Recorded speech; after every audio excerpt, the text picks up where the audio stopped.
Well, tonight, James Carville, he is sounding the alarm because he can see the writing on the wall about his party. Take a look. We got to get relevant. And this is all something that is not working the way that it needs to work. And these candidates have got to develop some skill. It matters who the candidate is. It matters what a party chooses to talk about. I mean, I'm 75 years old. Why am I here doing this? Because I am scared to death. That's why. And we got to let's get relevant here, people, for sure. I don't know if it's possible. Here with reaction, Texas Congressman, he's a member of the Freedom Caucus, Louie Gohmert, Wall Street Journal columnist Kimberly Strassel, American Conservative Union Chair Matt Schlapp. Louie, I'll start with you. So let me get this straight. They cheated Bernie in the last election, right? They had the dirty Russian dossier that Hillary paid for. And we know all that happened with that. They can't get the Iowa caucus vote, but they want $94 trillion in 10 years for the new Green Deal to get rid of oil, gas, and the internal combustion engine, and $52 trillion for Medicare for all, no choice of private health care. And we're supposed to trust them. And we only take in $4 trillion a year. My abacus is working. Yeah, well, it won't, not the way they're doing it.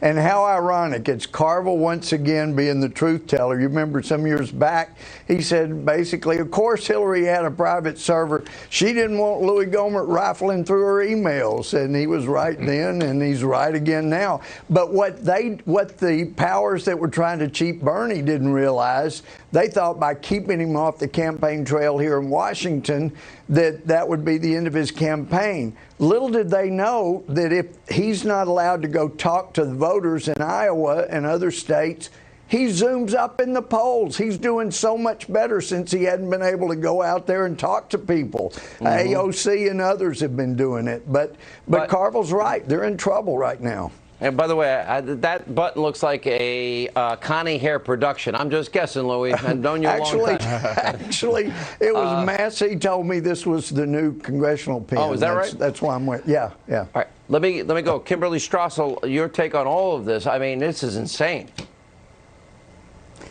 Well, look, when I look at Iowa, there's all the stuff that we don't know. And yes, and it's embarrassment. But what everyone ought to be scared about is what we do know, and Democrats in particular. And Iowa's meant to be a broad gauge of voter sentiment in each party. And you look at the top tiers of the group of that candidates, and you've got Sanders and Buttigieg and Warren, and they take the lion's shares of the vote. What does that mean?